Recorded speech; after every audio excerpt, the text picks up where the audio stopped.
အားလုံးပဲမင်္ဂလာပါကျွန်တော်ဒီနေ့ All US ရဲ့ Peekaboo Podcast ကနေကြိုဆိုပါရစေကျွန်တော်က host ကိုလူပဲဖြစ်ပါတယ်ကျွန်တော်ဘေးမှာရောက်နေရတော့Illustrator ဟာလီအောင်ပါဟုတ်ကျွန်တော်တော့ဟာလီအောင်ပါကျွန်တော်တော့Illustrator ပေါ့နော် Digital Illustrator တယောက်ဖြစ်ပါတယ်ဟုတ်ပါတယ်ဒီကကြာကြီးဟုတ်ပေါ့ဆောင်းကျွန်တော်ဒီရက်ပိုင်းမှာလုပ်ဖြစ်လဲပေါ့ပါလေဒီရက်ပိုင်းကတော့ loss freelance project တွေပဲပေါ့ freelance project တွေပြီးလို့ရှိရင်ကျွန်တော် comic project တွေဟုတ်တရားပဲအဲ့နှစ်ခုကတော့ဟိုတောက်လျှောက် run နေတဲ့ project တွေပဲပေါ့ဟုတ်ဒီခါလေးနေ illustration တွေစလုပ်ခဲ့တော့ပေါ့နော်ဘယ်လိုမျိုးစပြစ်ခဲ့ရလဲဘယ်လိုဒီ illustrator တယောက်အနေနဲ့ဘယ်လိုစရလဲ illustration ကစတာကဟိုဝါနာတော့ထုံးစံတိုင်းငယ်ငယ်လေးကဟိုရှောက်ဆွဲဒီရှောက်ဆွဲပေါ့လို့ပါလာနေပြီးတော့ကျွန်တော်ဟိုဗာလဲ engineering ကျောင်းတက်လိုက်တယ်အဲ့မှာဟိုစပြီးတော့ဟိုဒီဟာကိုစပြန်ပြီးထိတွေ့ရပါတော့ဟို YouTube ကနေပြီးတော့အဲ့လိုမျိုးဟို like ကြည့်ရင်ဆွဲရင်နေမှာ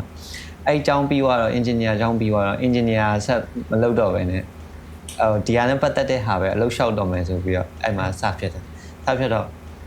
အဲ့ပူတက်ဖြစ်ချင်တော့ပူတက် comic ကလည်းအဲ့တော့အလုပ်ခေါ်နေတဲ့အချိန်နဲ့ကျွန်တော်ကလည်းတန်းလျှောက်လိုက်တယ်လျှောက်တော့လေ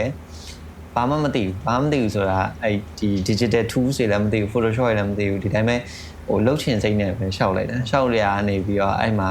ဟိုဒီတိုင်းပဲကန်ကောင်းသွားတယ်ပေါ့နော်ကန်ကောင်းသွားတော့အလုပ်ရပါဘူးလောက်ရသွားတော့အဲ့အလုပ်မှာပဲသင်နေအလုပ်ကနေပဲဒီ digital နဲ့ပတ်သက်တဲ့ဟာတွေပြီးလို့ရှိရင် illustration နဲ့ပတ်သက်တာတွေပဲတောက်လျှောက်သင်လာရင်းနဲ့အဲ့ရဒီလမ်းကြောင်းတွေကိုတော်တူဝင်လာတယ်ပေါ့အဲ့ရနေစားဟုတ်ဒါဆိုရင်အလုပ်ခင်တည်းရောဘာမှမသိခဲ့ဘူးပေါ့အဲ့တော့ဟုတ်ပျော်လမ်းပဲဆွဲရဟုတ်ကဲ့ဟုတ်အဲ့တော့စလုပ်တဲ့အခါမှာဘယ်လိုposition မျိုးကနေပြီးတော့စပြီးတော့လုပ်ခဲ့ရတယ်ပုံမှန်ကိုကဘာမှမသိဘူးဆိုတော့ဘာနဲ့စခဲ့ရလဲအဲ့ဒီတော့ချက်ပြပဲဘာနဲ့စခဲ့လဲဆိုတော့အဲ့မှာစလုပ်ခဲ့တဲ့ position ကတော့ coloring artist ပေါ့ဟုတ်ဟို coloring artist ဆိုတော့ပို့ဆိုးတာပေါ့ကျွန်တော်ဟိုပုံဆွဲတာကအပျော်တမ်းဆွဲနေဟိုဆွဲတက်ခါစားပဲအဲ့မှာဟို coloring artist ဆိုပို့ဆိုးရဲ့ color အကြောင်းတွေပါလဲဘာမှနားမလည်သေးဘူးအဲ့မဲ့တခုရှိတာအဲ့ခုနလိုပဲအလောက်ကနေပြီးတော့တင်ပေးသွားတာပေါ့နော်အလောက်က senior ရဲ့အဲ့တော့ဆိုလို့ရှိရင်ကျွန်တော် senior ကိုရှိနိုရှိရယ်ကိုရှိနိုကနေပြီးတော့အယောင်အကြောင်းနဲ့တင်ပေးတယ်ကြုံလို့ပေါ့အဲ့ရနေမှာပဲခုနလိုဒီအလုံးနဲ့ပတ်သက်တာစပြီးတော့ထိတွေ့ခဲ့ရဟုတ်ကဲ့နောက်မေးချင်တာကြာဒီဟာလေးရဲ့box တွေမှာပေါ့နော်ဘာအဓိကထားပြီးတော့လုပ်ဖြစ်တယ်ဥပမာconcept ပိုင်းလားဒါမှမဟုတ်ရင်ဒီcolor ပိုင်းလားဆွဲတဲ့ technique ပိုင်းလားကိုကဘာအဓိကထားပြီးတော့လုပ်ဖြစ်တယ်အဓိကထားတာကဟိုပထမဆုံးအဓိကထားဆိုလို့ရှိရင်တော့ဟိုစေတနာလို့ပြောမှာစေတနာထဲမှာသူ့ရဲ့နောက်ကဟိုလိုက်လာတယ်ခုနလို concept ရှာတဲ့အပိုင်းတွေပြီးလို့ရှိရင်ဒီ project ကိုတောက်လျှောက်သွားတဲ့ဟာတွေမှာအဲ့စေတနာထဲလိုက်တော့မှကျန်တဲ့နောက်ပိုင်းဟာတွေကောင်းသွားအဲ့ဟာကိုသွားပြီးတော့ကျွန်တော်ဟိုလိုမျိုးတတိထားမိပြီးတော့ကျွန်တော်နောက်ပိုင်းအဲ့လိုမျိုးအလုပ်လုပ်တဲ့အခါမှာ project တွေ freelance လုပ်တဲ့အခါမှာအဲ့လိုစေတနာထည့်တဲ့ဟာကိုဦးစားပေးဖြစ်တယ်ဟုတ်နောက်မင်းကအဲ့ကိုထည့်စေတနာနဲ့ကိုစေတနာထည့်တာတစ်ပိုင်းပေါ့နော်စေတနာထည့်တာတစ်ပိုင်းပဲ client ဟိုဘက်မှာတစ်ဖက်မှာ client expectation လည်းတစ်ပိုင်းရှိတယ်အဲ့ဆိုရင်အဲ့နှစ်ခုညီမျှအောင် balance ဖြစ်အောင်ကိုဘယ်လိုကြိုးစားနေလဲပေါ့ဥပမာတစ်ခါဒီမှာကိုကစေတနာနဲ့ဟိုပို့ပြီးတော့လုပ်ပေးပေမဲ့ client ဘက်ကလိုချင်တာကြဒီလောက်ထိမဟုတ်တာမျိုးဖြစ်တယ်လို့သူလိုချင်တာတခြား direction မျိုးလည်းဖြစ်နိုင်တယ်ပေါ့နော်အဲ့လိုအခြေအနေကြာရင်ကိုဘယ်လိုညှိနိုင်လဲဟောအဲ့ကြရင်တော့ဟိုသုံးတယ်တိုင်းတရားနဲ့ဖြေရပါဘူးဘယ်လိုလဲဆိုတော့ဒါကိုသူ့ဒါကိုလုံးနေရ commission ပဲဒီ commercial နဲ့ပတ်သက်ဆိုတော့ client အကြိုက်ကိုလည်းဦးစားပေးရမယ်တခါကြိုက်အဲ့ဒါလေးထည့်စဉ်းစားကိုလုံးချင်တာကြီးပဲလုပ်လို့မရဘူးကိုခုနစေနာထဲတယ်ဆိုတဲ့အပိုင်းမှာလည်းအဲ့မှာနှစ်ခု꿰သွားတယ်ကိုရဲ့ဟို personal hour တွေမှာဆိုရှင်ကိုကြိုက်တဲ့လောက်ထည့်လို့ရတယ်ကိုစိတ်ကြိုက်ပြင်ကိုတိုင်း client ဖြစ်တဲ့အတွက်ကြောင့်ကိုမကြိုက်မချင်းပြင်လို့ရတယ်အဲ့လိုမျိုးလုပ်လို့ရတယ်ဆိုတော့ဟိုဘက် client တွေကကြတော့ခုနလိုမျိုးကိုကစေနာလည်းထည့်တယ်ပြီးလို့ရှိရင်သူတို့ရဲ့ဟိုပြောတဲ့ feedback တွေသူတို့လိုချင်တဲ့ဟို direction တွေကိုလည်းနားထောင်ပေးရပါပေါ့အဲ့အပိုင်းနဲ့အဲ့လိုမျိုးညှိယူရတာပေါ့နောက်တစ်ခုကကြဒီဟာလေးနေဒီ illustrator တယောက်အနေနဲ့ကိုအခုလေ career တစ်ခုမှာအသက်မွေးချောင်းပြနေဆိုတော့ကိုဒီ illustrator ဖြစ်ရခြင်းမှာဟို main challenge ပေါ့နော်အဓိကအခက်ခဲရပါဖြစ်မှာ main challenge ကတော့ဟိုအဓိကတော့ဟိုဟာပဲရှိမှာကျွန်တော်ဒီ career ကိုစဝင်လာတော့ ဒီဟာနဲ့ပတ်သက်တဲ့ဟာကိုဟိုလေးလာတဲ့ပိုင်းဆိုတာဘယ်လိုမျိုးလဲဆိုတော့ကျွန်တော်စဝင်တော့ဆိုလို့ရှိရင်ဒီ digital ကျွန်တော် digital ဘိုင်းဆိုတော့လေဟိုပို့ဆိုးတယ် digital artist ဆိုတာအဲ့တုန်းကဆိုလို့ရှိရင်လက်ချိုးကြီးလို့ရအခုမှတော့ဟိုကအများကြီးပဲပေါ့လေဟိုကလေးတွေဆိုလို့ရှိရင်အခုဟိုပို့ပြီးတော့လဲဟိုသူတို့လည်းရှာဖွေတက်လာပြီးတိတာကြတယ်ကျွန်တော်တို့ကကျတော့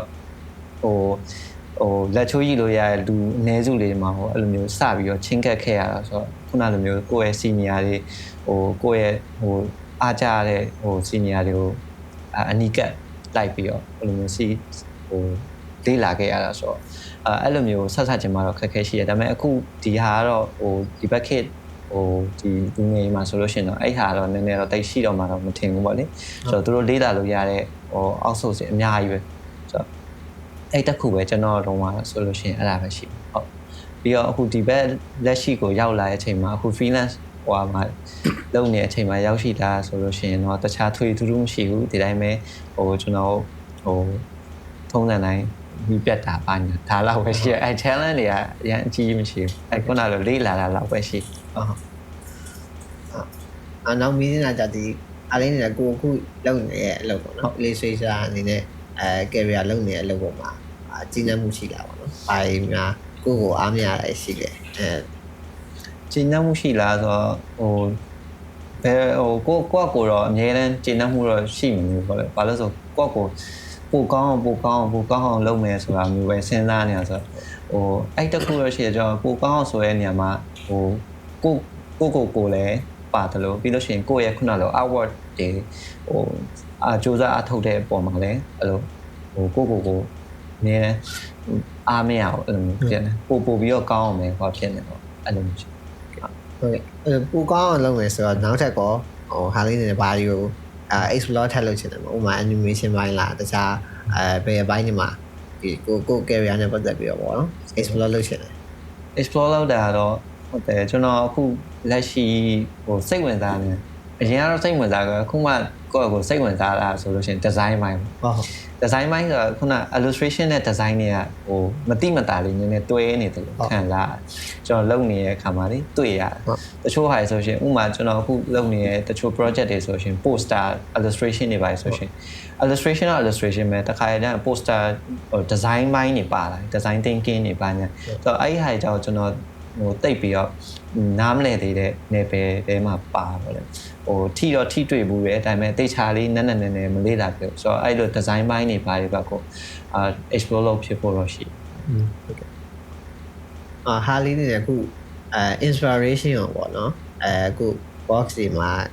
commercial works ဖြစ်ဖြစ်ကိုပိုင် works ဖြစ်ဖြစ်အဲ့လို inspiration ရောဘယ်လိုရှာလဲပြီးနောက်တဲ့ upload ဖြစ်ရောဟိုဘယ်လိုမျိုး overcome လုပ်လဲပေါ့နော်အဲ့ဒီချက်ကိုဟုတ် inspiration ကကျွန်တော်များသောအားဖြင့်ကျွန်တော်ရဲ့ inspiration sources ကတော့ music တွေပေါ့ဟုတ်တခြင်းတွေအများဆုံးလာဘာလို့ဆိုတော့ကျွန်တော်ဟိုအလုံးမလုပ်ခင်အရင်ဆုံးလုပ်တဲ့အလုပ်ကတခြင်းဖွင့်တယ်ပေါ့အရင်ဆုံးမူရှာတခြင်းတွေကလည်းမတူဟိုအကုန် genre မျိုးစုံအကုန်နားထောင်တယ်ဒီနေ့ဘာမှုဖြစ်နေလဲဒီနေ့ပုံဆွဲမှုကဘာမှုလဲအဲ့ဟာကိုအရင်တခြင်းနေအရင်ဖွင့်ကြည့်တယ်လိုက်ရှာမကြိုက်သေးဘူးလိုက်မှုပြောင်းတယ်ဟိုဖြစ်ပြီးဆိုတော့မှစဆွဲဆိုတော့ inspiration အဓိက main source ကတော့ music ဖြစ်တယ်ဆိုတော့ music ကနေပြီးတော့ inspiration ရပြီးတော့ကျွန်တော်ရဲ့ဒီဟို award တွေကိုယ့်ရဲ့ personal award တွေမှာဖန်တီးထားတဲ့ဟာအများစုကအဲ့တခြင်းနေရာနေလာတာများကျွန်တော်အဲ့တခြင်းတွေကိုခံစားပြီးတော့အဲ့ထက်ကဟိုတခြင်းစာသားလေးပဲဖြစ်ပြီးရင်သူတို့ရဲ့အကြောင်းအရာလေးပဲဖြစ်အဲ့လိုအနေမှာတစ်ဆင့်နောက်ထပ်ဖန်တီးမှုအသစ်တစ်ခုဖန်တီးရပါ inspiration ဖြစ်ပြီးဆိုတော့ music ရှိမယ်ပြီးလို့ရှိရင်ကျွန်တော်နောက်တစ်ခုကစာအုပ်တွေရှိမယ်စာအုပ်ဆိုတာကျွန်တော်ဟိုစာဖတ်တဲ့ဟိုစာကြိုးရတော့မဟုတ်ဒီတိုင်းပဲကျွန်တော်ကအဲ့လို inspiration ရှာဖို့အတွက်ဖတ်တယ်ဝိထုတိုလေးတွေဝိထုရှေးပြီးလို့ရှိရင်တူတရတာအစုံပေါ့နော်အဲ့လိုမျိုးကိုလက်လန်းမိတဲ့ဟာလေးတွေ့တဲ့ဟာလေးဖတ်ဖြစ်တယ်ဖတ်ပြီးလို့ရှိရင်အဲ့ထက်ခုနလိုမျိုးကိုသဘောကျနှစ်သက်တဲ့အကြောင်းအရာလေးတွေ့ပြီးဆိုလို့ရှိရင်အဲ့ဟာလိုကိုယ့်ရဲ့ medium တစ်ခုကိုအသုံးပြုပြီးတော့ကိုက digital medium ကိုသုံးတာဖြစ်တယ် digital medium ကိုသုံးပြီးတော့နောက်ထပ် hour တစ်ခုဖန်တီးတယ်ဆိုတော့အဲ့လိုမျိုးပြီး music ရှိမယ်စာအုပ်တွေရှိမယ်ပြီးလို့ရှိရင်နောက်တစ်ခုကတော့ movie တွေရှိမယ်အဲ့သုံးခုကတော့ကျွန်တော် main inspiration source တွေပေါ့နော်အဲ့သုံးခုရှိတယ်အဲ့တော့ပြီးတော့ blog ဖြစ်ရင်ကြတော့ blog ကတော့လူတိုင်းတော့ဖြစ်တယ်ဒီ creating နဲ့ပတ်သက်တဲ့ဟာလူတိုင်းတော့ဖြစ်တယ်အဲ့ဒီ blog ဖြစ်တာလည်းဟ ဟိုသူကနောက်ထပ်2မျိုးနှစ်ဆရှိတယ်တစ်ခုကကျတော့အရန်ဟိုလိုမျိုး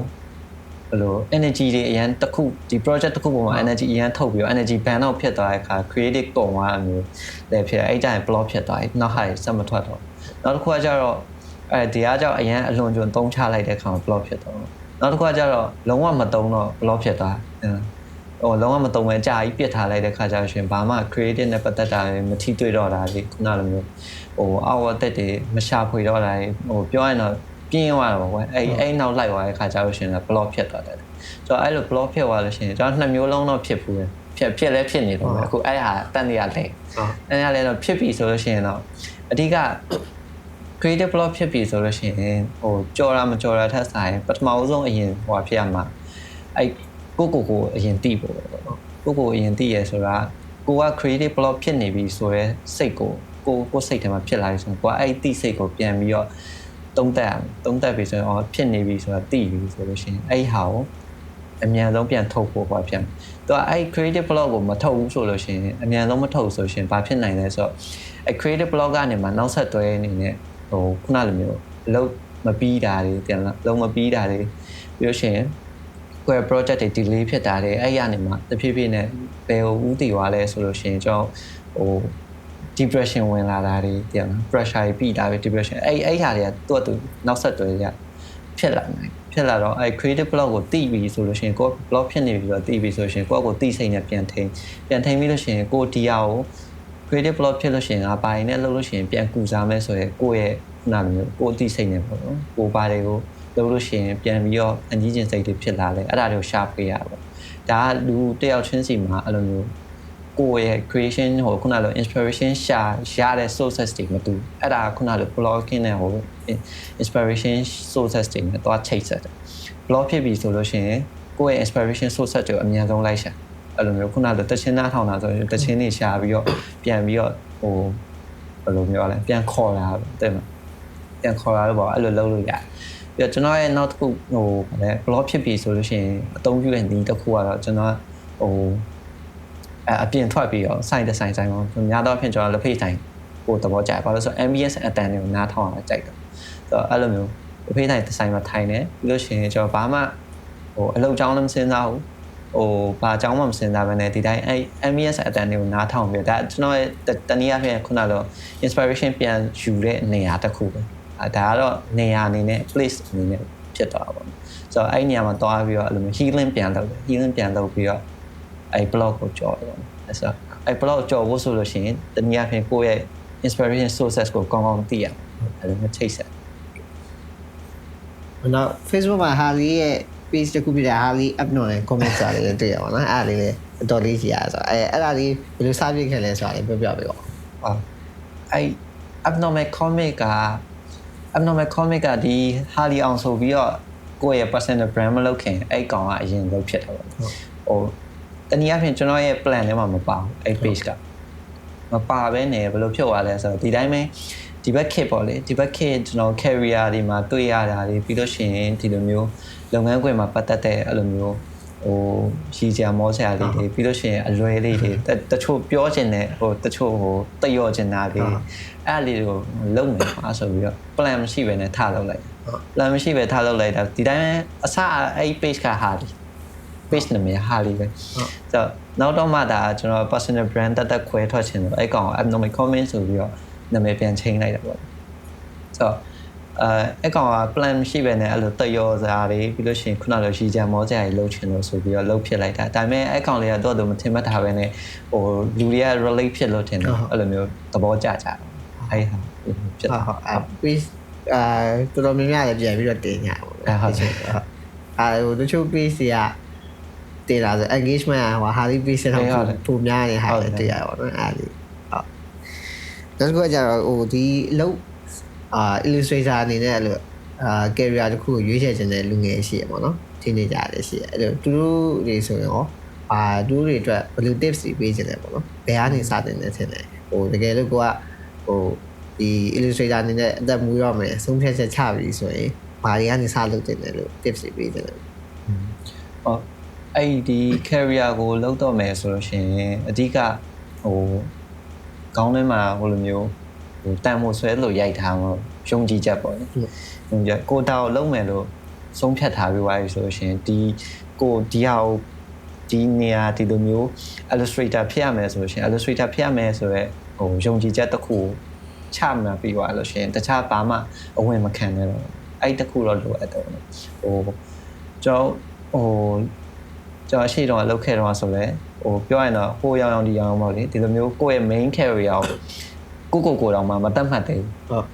အဲ့လိုမျိုးဟိုရောင်နေဟိုဘက်ကူရင်ကောင်းမလားဒီဘက်ကူရင်ကောင်းမလားအဲ့လိုဖြစ်နေတော့ဆိုလို့ရှင်လည်းအဲ့လိုကျွန်တော်အဲ့လိုကိုဘာလို့မသိဘူးဟိုရောင်ဒီရောင်နဲ့ဟိုဘက်ပဲကူရမလားဒီဘက်ခုနလို design ဘက်ပဲကူရမလား motion ဘက်ပဲသွားမလားတဲ့ကျွန်တော်အဲ့လိုဖြစ်နေတဲ့အချိန်မှာကိုပြန်ပြီးတော့ပဲအဖြေရှာတာဆိုတော့ခုနလိုပဲကိုပဲအရင်သိအောင်လုပ်အောင်ဆိုတော့ကိုကဒီ illustrator တော့လောကောင်ကိုက designer တော့လောကောင်ကိုတခုခုပေါ့လေကိုရဲ့ career တခုဘယ်လိုမျိုးဆုံးဖြတ်ထားပြီးွားကြီးကိုကဒါကိုဝါနာပါလို့လုပ်ချင်နေဆိုလို့ရှိရင်အဲ့ဟာကို design မဲ့ပဲလုပ်ရလို့ရတယ်ပြီးတော့နောက်တစ်ခုကကျတော့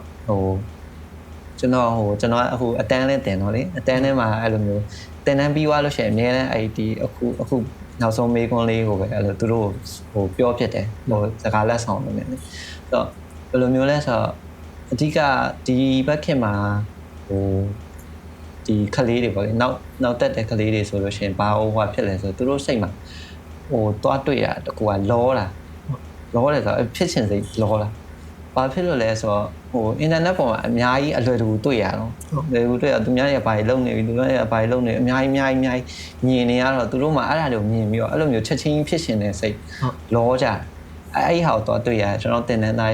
တချို့အဲ့ဒါရှိတယ်လောတဲ့စိတ်ရှိတယ်လောတဲ့စိတ်ရှိတော့ဘာဖြစ်လဲဆိုတော့ထုံးတဲ့တိုင်းလောရင်မှားတယ်လောရင်အဆင့်ကျော်တော့လွဲကုန်အဆင့်ကျော်လို့ရှိရင်မကောင်းတော့ဘူးဟို foundation မခိုင်တော့အမှနောက်ထပ်သွားတဲ့ career လမ်းကြောင်းပေါ်မှာတလွဲတချော်ဖြစ်ကုန်ဆိုတော့အဲ့လိုမျိုးပထမဆုံးချက်နေတော့ဟိုမလောနဲ့ပေါ့နော်မလောပဲနဲ့ကိုဖြစ်ချင်တဲ့ဟာဟိုဖြစ်ချင်းတစင်းဒါအကုန်လုံးလဲပြောနေကြတဲ့စကားပဲဒါပေမဲ့အဲ့ဟာဟိုတောက်လျှောက်မှန်တဲ့ general truth ပဲတဲ့မလောပဲနဲ့ဖြစ်ချင်းသွားလို့ရတယ်နောက်ဆုံးမှာပန်းဝင်မှာအတူတူပဲဟိုသူများတွေကိုတွားကြည့်လို့လည်းမရခုနလိုမျိုးပြေးလန်းနေရမတူပဲမဲ့ဝင်မဲ့ပန်းနိုင်ရအတူတူပဲအဲ့ဟာကိုပြောချင်ကောင်းတယ်ပေါ့နော်နောက်တစ်ခုကကြတော့ဒီpodcast ရဲ့ URL ချက်ကပေါ့နော်ဒီ RM design ကိုစိတ်ဝင်စားတဲ့လူငယ်တွေအတွက်ပဲဆိုတော့ဟာလေးနေကခုကိုလုံးနေတဲ့လောကအားနဲ့ design နဲ့လည်းနှွှဲတယ်ဆိုတော့ဒီကို career illustrator တယောက်နေတဲ့ career အသက်မွေးဝမ်းကြောင်းပြုနေတဲ့ career မှာခုခါလေးလုံးနေလက်ရှိအလုပ်ရဲ့ market industry ပေါ်မှာရောဘယ်လိုမြင်ရှိလဲဥပမာ market အခြေအနေကဟိုလူငယ်အနေနဲ့ဝင်လာဖို့ကောင်းလာပေါ့နော်ဘယ်လိုအခြေအနေလေးရှိလဲဘယ်လိုထင်လဲပေါ့အဲ့ဒါနဲ့ပတ်သက်ပြီးဝင်လာတော့ကောင်းတာပေါ့ဝင်လာတော့ကောင်းတယ်ဆိုတာဟိုကောင်းလေးအဲ့လိုမျိုးဘယ်လိုပြောရမလဲခုနလိုအရင်ဟို industry ကို toxic ပေးဖို့ဟိုရည်ရချက်နဲ့မဟုတ်ဘဲနဲ့ industry ကိုပိုကောင်းဖို့ရည်ရချက်နဲ့ဆိုလို့ရှိရင်တော့ပိုပြီးတော့ကောင်းတာပေါ့လေဟို toxic ဆိုတာဟိုလိုမျိုးပြောတာတော့တချို့ဆိုရှိရဲအဲ့လိုဟိုဝင်လာတယ်ပြီးလို့ရှိရင်ဘယ်လိုဖြစ်လဲဆိုတော့ဟိုအဓိကအဖြစ်သူတို့ကခုနလိုမျိုးဟိုသူတို့တွေမှာတွေ့ရတဲ့ချက်ကဟိုခုနလိုရည်ရချက်ကဟိုလိုဒီလိုဖြစ်နေတဲ့အခါမျိုးကြီးကြလို့ရှိရင်သူတို့ကဂျားတွေကနေပြီးတော့ကျွန်တော်တို့အတွက်အဲ့လိုမျိုးခုနလို market ကိုတော်ထိခုနလိုမျိုးဟိုဘယ်လိုခေါ်လဲဟို fees တွေအားစားပြန်မလားဟိုတကယ် professional ယူရမယ့်ဟာတွေမှာသူတို့ကအဲ့လိုမျိုး professional fees မယူတော့ဈေးကွက်တွေကအဲ့လိုမျိုးသူတို့ထင်သွားတာတော့တခါကျွန်တော်ကြုံမှုတဲ့ဟာဆိုလို့ရှိရင်ဟိုကျွန်တော်အတိမိတ်စစ်တယောက်ပေါ့လေအဲ့လိုမျိုးဟိုကျွန်တော်ကတော့ logo ဆောမလို့ဒါပေမဲ့သူ logos ကိုလာမေးရဒီကတော့ design နဲ့ဟိုပတ်သက်ပါတော့ဒါပေမဲ့ဟိုဒီမေးခွန်းနဲ့ဆက်လို့ဖြေလိုက်ကျွန်တော် design တာအဲ့တော့ဟို logo လောက်ချင်တော့လေဆိုတော့ logo လောက်ချင်အေး logo ထုံးတဲ့နိုင်ပေါ့ budget ဘယ်လောက်မှန်းထားလဲပေါ့ဒီ logo မှာသူကဖွင့်မဲ့ဟာတော့ကြီးပဲဆိုတော့budget ဘယ်လောက်မှန်းထားလဲဆိုတော့သူက1000နဲ့ဆို1000ဆိုတော့အသိန်း1000လာပေါ့မဟုတ်မြန်မာငွေ1000နဲ့ဆိုတော့တည်ရလားဟိုလိုမျိုးပေါ်လာချင်းလည်းဖြစ်နေတော့နောက်နေရတာပေါ့နော်နောက်နေရတာဆိုတော့မဟုတ်ဘူးလေတဲ့ငါ line ပေါ်မှာတွေ့နေတာတဲ့မှာ1000လောက်ဟာမဟုတ်ဘူးအဲ့မင်းမားနေတယ်အဲ့ကြလို့ရှိရင် educate ပြန်တော့ဆိုတော့တချို့ကျတော့ဟိုလိုမျိုးတော့ဖြစ်တယ်ဆိုတာဟိုလိုမျိုးမကောင်းပြောရမှာမဟုတ်တချို့ကျတော့အဲ့လိုတိကျနားမလည်လာပဲနဲ့ဟိုဖြစ်တဲ့ခါကျလို့ရှိရင် client နေမှာလည်းရှိရယ် တချို့ client တွေမှာလည်းတော့တွေ့ရတယ်တချို့ဒီဟို illustration နဲ့ပတ်သက်တာတွေပါလုပ်နေပေမဲ့တချို့ကြောင့်ဒီ career နဲ့နည်းနည်းအလှမ်းဝေးတဲ့ဟာမျိုးတွေကြာလို့ရှိရင်သူတို့တိတ်ပြီးနားမလည်သေးတဲ့အရာရှိတယ်အဲကြာလို့ရှိရင်လည်းကိုကအရင်သူတို့သွားပြီးစိတ်ဆိုးလို့မရအောင်အဲကြာလို့ရှိရင်သူတို့ပြန်ပြီးတော့နားလဲအောင်လို့ educate ပြန်လုပ်ရတယ်ကျွန်တော်ဆိုရင် educate တချို့ client တွေဆိုလည်းမသိလို့ရှိရင်ရှင်းပြရတယ်ဒါကဒီလိုရှိတယ်ဒါကြောင့်ဒီလိုယူရတယ်ဆိုတော့အဲ့လိုမျိုးရှိရပါတော့ဆိုတော့အဲ့ဒါဒီမှာရှိတဲ့ဟိုပေါ့ခုနလိုဝင်လာလို့ရှိရင်ဘာတွေကောင်းနိုင်လဲဆိုလို့ရှိရင်ခုနလိုဒီမှာအများကြီးဟိုလိုဖြစ်လို့ရတယ်လိုသေး illustrator တွေကအခုချိန်ဒီကိုလက်ချိုးရည်လို့ရတယ် industry တွေကတက်သေးလေးကျွန်တော်ဆိုဒီတချို့ဟိုဗာလဲဒီလူတွေပဲပတ်တွေ့နေတာဝေးဝါးကြီးလို့ထင်ရပါမယ် project တစ်ခုမှပြန်တွေ့တယ်ဒါမှမဟုတ်ပွဲတစ်ခုမှပြန်တွေ့ဒါတွေပဲဒီလူလေးတွေပဲဆိုတော့ဝင်လာတော့ community ကြီးကကြီးလာရင်ကြီးလာတော့ပို့ပြီးတော့ဟိုဖြစ်လာမှာပေါ့မြင်မြင်ဆိုင်နဲ့ခုနလိုမျိုးတခြားဟိုဒီလိုမျိုး focus season တွေလိုမျိုးတခြားတော့ဒီဟိုကျွန်တော် all yours လည်းတွေ့တယ်ဒီလိုမျိုးပေါ့တခြားတော့ဟို activities တွေအများကြီးအကျိုးပြုလို့ရတဲ့ဟာတွေအများကြီးလုပ်လို့ရတယ်ဆိုတော့ community ကောင်းရင်ကောင်းလာတယ်အဲ့လိုမျိုးပေါ့အဲ့ဒါကြောင့်များဟိုဖြစ်လာတယ်ကောင်းလို့ဟာလီလောက်ခဲ့ project တွေထဲမှာဆိုရင်ဟောကိုအားရဆုံးဖြစ်တဲ့ project အနေနဲ့ဆိုပါဖြစ်မယ်ကို personal ပဲဖြစ်ဖြစ်ဥမာ client ရဲ့ commission ပဲဖြစ်ဖြစ်ပေါ့အားလေးတစ်ခုတော့အားရဆုံးဟုတ်အားရဆုံးဆိုလို့ရှိရင်အကုန်လုံးတော့အားရအကုန်လုံးတော့အမတရားဖြစ်တယ်ကိုယ့်ကိုသဘောကျနေတာကိုဆွဲကိုကြိုက်တယ် client အကြိုက်မကြိုက်တော့ဘူးကိုဆွဲကိုကြိုက်နေအကုန်လုံးကကိုကြိုက်ဆိုတော့ဟိုအားရဆုံးဆိုလို့ရှိရင်အခုနောက်ဆုံးလုပ်ခဲ့တဲ့ project ဆိုရင်တော့တော်တော်သဘောကျတယ်ဟော calendar project ဆိုလို့ရှိရင်calendar project ဆိုလို့ရှိရင်အဲ့ဟာလေးကအမှန်တော့အဲ့ကောင်ကဟိုအရင် rush ဖြစ်တယ် rush ဖြစ်တယ်ဆိုတော့ timeline rush ဖြစ်တော့လေဟုတ်ဟိုမဖြစ်ဘူးဟို quality ကောင်းကောင်းထည့်နိုင်ပါမလားလို့စာစိတ်ပူနေဒါပေမဲ့အဲ့တော့ကဟိုရတဲ့ချိန်လေးမှာအဲ့လိုမျိုးဟိုစေနာကောင်းကောင်းနဲ့အဲ့လိုမျိုး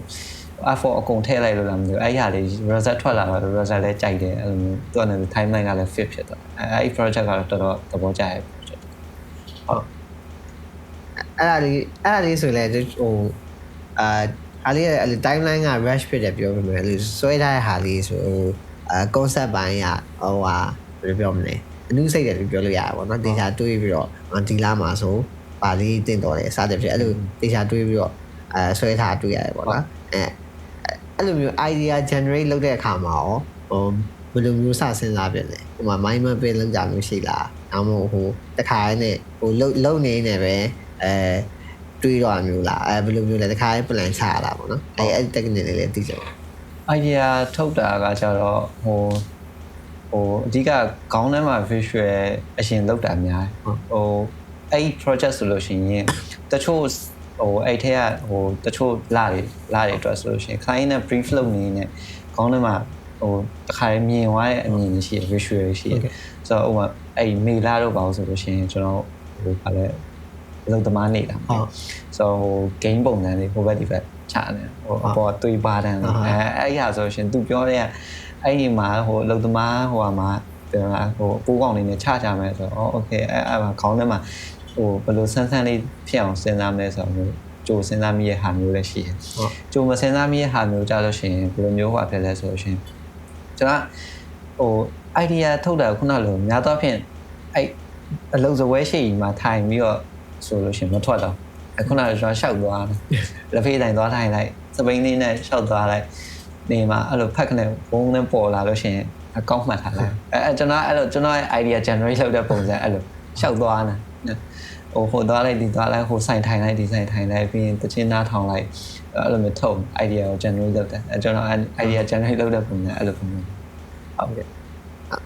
တော့နောက်ဆုံးမျိုးကုန်တိုင်အမေးနေတာကြဒီအခုဘာလုပ်လို့ပေါ့နော်လို့ဟိုဒီလုံးနဲ့ပတ်သက်ပြီးတော့တခုခုလောက်တိုင်းမှာအမြဲအမှတ်ရနေတာဘာဖြစ်မလဲအမှတ်ရနေဆိုတဲ့နေရာမှာဟိုကိုယ့်ရဲ့ဟိုသင်ဆရာမြင်ဆရာယောက်ကပြောခဲ့တဲ့စကားလေးရှိပဲဒါမှမဟုတ်ကိုအမြဲထည့်သုံးတဲ့ technique နဲ့ရှိမယ်ဒါမှမဟုတ်ကျွန်တော်အစပိုင်းမှာပြောခဲ့တဲ့ဟိုစေတနာထားတဲ့ဟာလည်းရှိမယ်ပေါ့နော်အဲ့တော့ဒီဟာနဲ့ပတ်သက်ပြီးတော့လုပ်တိုင်းမှာဟိုအမြဲထည့်နေတဲ့ဟာအမြဲထည့်တွေးတဲ့ဟာဘာဖြစ်မလဲပေါ့တော့ဒီဟိုပုံနေဆွဲတိုင်းမှာအဲ့လိုမျိုးဒီ illustration ပုံဆွဲရဆိုလို့ရှိရင်အခုကျွန်တော် carrier ဖြစ်ရွေးချယ်ခဲ့တာကိုအဲ့လိုနောက်မမြောက်ဘူးဘာလို့လဲဆိုတော့ကျွန်တော်ဒီဟာကိုမပြင်းအောင်အမြဲတမ်းကောင်းထဲမှာစဉ်းစားရတယ်ဒီနေ့ပါဆိုရင်ကောင်းမယ်နောက်နေ့ပါဆိုရင်ကောင်းမယ်ဒီနေ့အလုပ်တွေဟိုဖြစ်နေတော့မှတဲ့အဲ့လိုမျိုးစဉ်းစားနေမိရောဆိုတော့ပထမဦးဆုံးအဲ့လိုမျိုးဟိုဒီ carrier နဲ့ပတ်သက်ပြီးတော့ဟောဖြစ်တာတော့အဲ့လိုနောက်မမြောက်ဘူးပြီးလို့ရှိရင်နောက်တစ်ခုကဟိုဒီအလုပ်ကိုရွေးချယ်ခဲ့ရလဲကိုနဲ့ကိုက်နေရလို့ထင်ရတယ်ဟိုဆိုကိုကလည်းအစားတယ်ဟိုဘာလဲခုနလို engineering တက်ခဲ့ပြီမယ်အဲ့ဟာကိုကျွမ်းကျင်တဲ့ဟိုကိုဝါနာမပါဘူးဆိုတော့ကိုသိရတယ်ဟုတ်ကဲ့လုံးလိုက်နိုင်ဝန်းတင်အဲ့တော့ကိုက ACC အဖီသမားဆိုတာတင်ဆိုတော့ကိုလည်းဒီအလုံးနဲ့ကိုက်နေလို့ထင်တယ်ပြီးလို့ရှိရင်နောက်တစ်ခုဟိုကိုယ့်ရဲ့ senior တွေထဲမှာပြီးတော့လုံနေတဲ့တောက်လျှောက်မှာဟိုအများအားအဲ့လိုတစ်ခုဆိုလို့ရှိရင် reflect ဖြစ်စေတာခုန senior ကျွန်တော် senior ကိုရှင်ကိုပြောတဲ့ဟိုစကားပေါ့ကျွန်တော်အနေနဲ့ဆုံးမရဆိုတာဆိုလို့ရှိရင်တစ်ခုဟိုကျွန်တော်တစ်ခုဆိုသူ့တော်ပြီးရင်ဖွင့်တာကိုဒီလိုလေးဘာဖြစ်တယ်ညာဖြစ်တယ်တဲ့ဆိုတော့အဲ့လိုမျိုးဆိုလို့ရှိရင်သူကအများအားပြောနေကြဆိုလို့ရှိရင်သူကတစ်ခုဟိုခက်ခဲဖြစ်ပြီဆိုလို့ရှိရင်အဲ့ဒါဟို next level ကိုတက်တော့မယ်ဆိုတော့ဟိုဖြစ်တယ်သူက game သမားဆိုတော့ထုံးစံတိုင်း game နဲ့ပဲတော့ငါတို့ level တက်ခံနေကြရင်နောက်ဆုံးဆရာကြီးကိုချတယ်ဆိုတော့အဲ့တော့မင်းတခုခုအရန်ခတ်နေပြီဆိုလို့ရှိရင်အဲ့နောက်ဆုံးဆရာကြီးကိုချနေရပဲအဲ့ဒါကိုဆက်စော့ပေါ့နော်ဆက်စော့မစော့ရင် game over ဖြုံအောင်အဲ့မှာမရက်ပဲစော့လိုက်အဲ့ကျွန်တော်အဲ့တခုခုကိုယ့်အရန်ကြက်နေပြီခတ်နေပြီဆိုလို့ရှိရင်သူပြောတဲ့ဟာကိုပဲအမြဲစဉ်းစားမိတယ်အဲ့ဟာတော့ဒီ carrier ထဲမှာအမြဲတမ်းအသုံးတဲ့စကားစုသူပြောခဲ့တဲ့ဟာဆိုရှင်အဲ့ခတ်တယ်ဆိုတဲ့ဟာမှာဟိုနှစ်ခုလုံးပဲဒီခုနလိုကိုယ့်ရဲ့လက်ရာတွေကိုပိုကောင်းအောင်လို့ခုနလို skill အသစ်တွေလေ့လာတဲ့အခါမျိုးတွေမှာလည်းသုံးဝင်တယ်ဟို skill တွေသင်ရတယ်ဥပမာဟိုဒီ drawing ဘိုင်းမှာပဲ technique တွေမျိုးစုံရှိရတယ်ဆိုတော့ technique မျိုးစုံတွေကိုအဲ့လိုမျိုးလေ့လာချင်းကတ်တဲ့အခါမှာလည်းအဲ့လိုပဲခတ်နေရခုနဥမာထားပါတော့ကျွန်တော်လက်တွေပါဆိုလို့ရှိရင်ဆွဲရခတ်တယ်ဒါခတ်တယ်ဆိုလို့ရှိရင်အဲ့ခတ်တဲ့ဟာကိုရအောင်ဆော့အဲ့ game လို့တင်ဆိုတော့ရှင်အဲ့ကြာလို့ရှိရင် level တက်တယ်ဆိုတော့အဲ့လိုခုနလိုပဲဟိုဒီတကယ် live မှာဆိုလဲအဲ့လိုပဲဟိုအရန်ခက်ခဲကြက်တဲနေပြီဆိုလို့ရှိရင်အဲ့ဟာကိုရအောင်ဆော့တာပဲသူပြောတဲ့စကားနဲ့ပဲဆက်သွားဆိုတော့အဲ့ဒီစကားတော်တော်အသုံးဝင်တဲ့စကား carry ရတယ်ပေါ့ဟိုနောက်ဆုံးအနေနဲ့ရတော့ဗောနော်ဒီ podcast ကိုချိန်ပေးပြီးတော့ကြည့်နေတဲ့ဟိုနားထောင်နေတဲ့လူငယ်အတွက်လူငယ်ဆိုတာကိုယ့်ထက်လည်းငယ်ပဲဟိုကိုယ်လည်း looking forward ဖြစ်မဲ့လူငယ်အတွက်ဟို generally ပေါ့နော်ဘာမှပြောခဲ့ကြတယ်ပေါ့အဆုံးနေတယ်ဟုတ် generally ကတော့ဟိုအဓိကအဖြစ်ဟိုခုနလိုပဲရှေ့မှာပြောခဲ့လို့ design မမှတ်ပေါ့ design မမှတ်ဆိုရဲစကားလုံးလေးနဲ့ပဲ design မမှတ်နဲ့လုပ်လို့ရှိရင်တချို့ကအများသောအားဖြင့်ဟိုလှည့်ပြန်သွားကြအများတော့ဒီ carrier မှာပဲဖြစ်ဘယ်လိုမျိုးဟို scale အသေးသေးလာတဲ့ခါမှာဆိုလဲအဲ့လိုပဲဟိုဘယ်နှလမ်းမှမသွားသေးဘူးမရောက်ဘူးဆိုပြီးတော့လှည့်ပြန်သွားအဲ့လိုမျိုးလှည့်ပြန်တာမျိုးမလုပ်ဘဲနဲ့ဆက်သွားပေါ့ဆက်သွားမှဒါအရှိကလမ်းကြောင်းတွေကဘယ်ကိုသွားရမလဲဆိုတော့ထပ်ပြီးတော့ကွဲထွက်ဒီ carrier ကိုခုနလိုမျိုး illustration လုပ်ချင်တယ် illustrator လုပ်ချင်တယ်ဆိုပြီးတော့ပုံဆွဲချင်တယ်ဆိုပြီးတော့ဝင်လာပေမဲ့တကယ်တော့ဝင်လာပြီဆိုရှင်နောက်ထပ် land တွေအများကြီးကွဲသွားရှိတယ် illustration မှာပဲ storyboard တွေရှိရယ် cover design တွေအများကြီးပဲ mascot တွေတင်မလားခုနလိုကျွန်တော်တို့ဟို advertising နဲ့ပတ်သက်တဲ့ commercial တွေလုပ်တာရရှိတယ်အဲ့လိုအများကြီးထပ်ကွဲသွားတာရှိတယ်အဲ့ကြလို့ရှင်ဝင်လာပြီးတော့ဟိုကိုကစတော့မစားသေးဘူးပြန်လှည့်ပြန်သွားမှဆိုအရှိမခန်းထားတဲ့ဟာအများကြီးရှိတယ်ကိုသဘောကျနှစ်သက်ရမယ့်ဟာအများကြီးရှိတယ်ဆိုတော့အဲ့လိုမျိုးကိုကဒီလမ်းကြောင်းကိုရှောက်မယ်လို့ဒီဇိုင်းမမတ်စဉ်းစားလိုက်ပြီဆိုလို့ရှိရင်လမ်းကြောင်းကိုတဲ့ကိုရှောက်လို့ဘယ်မှလည်းလှည့်နေတော့ဘယ်မှလည်းမဝင်နဲ့တော့ဒါလှည့်မပြန်နဲ့တော့တဲ့တာရှောက်လို့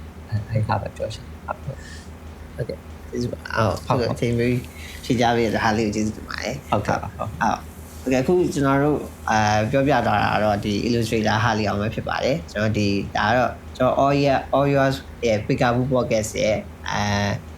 first episode ပေါ့နော်နောက်တဲ့ episode တွေမှာလည်းကျွန်တော်ကဘယ်လိုမျိုးဒီ art and design related ဖြစ်တဲ့ guest တွေကိုခေါ်ပြီးတော့ဘယ်လိုအကြောင်းအရာတွေကိုပြောပြတော့မလဲဆိုတာတော့နောက်ဘက်ဒီမှာစောင့်ကြည့်ပေးသေးချင်ပါတယ်အားလုံးကျေးဇူးတင်ပါတယ်